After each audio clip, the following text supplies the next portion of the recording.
Bonjour, une vidéo en ce début d'année, d'abord pour vous souhaiter à tous une belle, heureuse et bonne année 2021 et puis papoter juste quelques minutes pour revenir quand même un petit peu sur l'année passée et surtout voir ce qu'on va faire ensemble sur cette chaîne, mais pas que en 2021. C'est parti.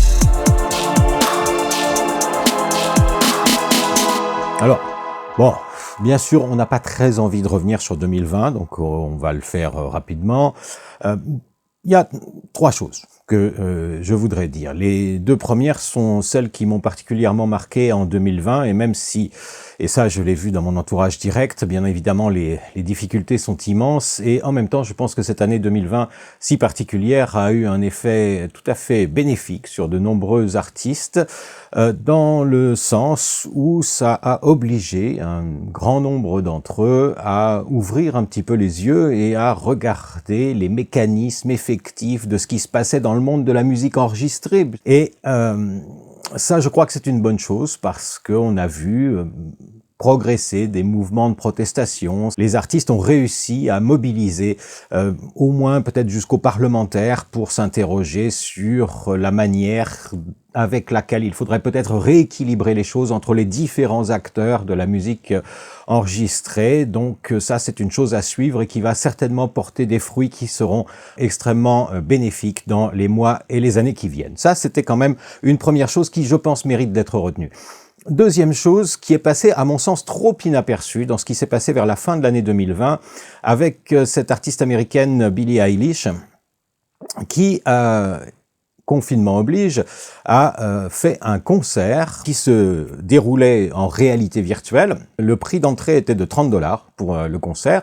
Et alors ça s'est passé, d'après ce que j'ai lu et ce qui m'a été rapporté, comme un vrai concert, c'est-à-dire qu'on arrive dans un espace à l'intérieur duquel on fait comme dans un vrai concert, c'est-à-dire qu'on commence par attendre, mais en pouvant parcourir quelques boutiques pour acheter éventuellement des albums, des vinyles ou des t-shirts ou d'autres objets de merchandising. Alors bien vrai, cela qu'on recevait ensuite par la poste chez soi. Et puis ensuite le concert a commencé, un concert live, mais profitant de la réalité virtuelle pour créer pour chaque chanson un environnement qui soit spécifique à cette chanson. Et c'est ça qui me fait dire que cet événement n'a pas eu tout l'écho qu'il aurait mérité, parce que finalement, si on s'exprime en termes d'objets artistiques, ce que Billie Eilish et son équipe ont proposé aux spectateurs ce jour-là, c'était à la fois un concert en direct avec toute l'interaction qu'il est possible d'imaginer entre un artiste, des musiciens et le public,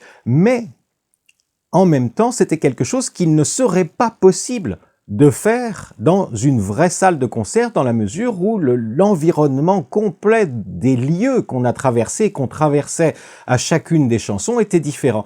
Et en ce sens, je pense que c'est véritablement important parce que c'est un objet artistique d'une nouvelle nature, quelque chose qui n'est pas possible de faire dans une vraie salle de concert. Et je pense que ça, c'est une piste à suivre pour les mois et les années qui viennent.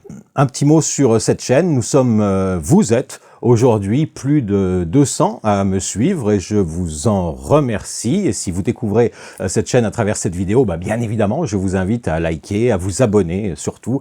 Ça aide beaucoup. D'abord, ça m'encourage beaucoup et c'est ce qui va nous amener à parler finalement de 2021 et des mois qui vont venir et de ce qu'on va faire dans les mois qui viennent ici. Alors, vous avez pu remarquer qu'au cours de l'année passée, bien que j'ai utilisé et créé un compte sur Patreon, je n'ai encore rien monétisé. Je ne vous ai pas demandé de me donner des sous chaque mois en échange de quelques contenus particuliers.